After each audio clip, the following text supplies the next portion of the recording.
ഒരു ഇടവക ജനത്തിന് വേണ്ട മുഴുവൻ അനുഗ്രഹങ്ങളും കർത്താവ് ഇതാ ഈ അൾത്താരയിൽ നമുക്ക് വേണ്ടി ഒരുക്കി വെച്ചിട്ടുണ്ട്.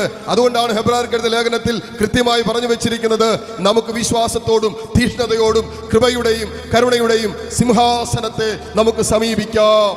അതാണ് ഇത്. കർത്താവിന്റെ കൃപയും കരുണയും നിരന്തരം തന്റെ ജനത്തിന് വേണ്ടി ഒഴുക്കുന്ന ഇടമാണ്, സിംഹാസനമാണ്, ദൈവം വസിക്കുന്ന ഇടമാണ് ഈ അൾത്താര.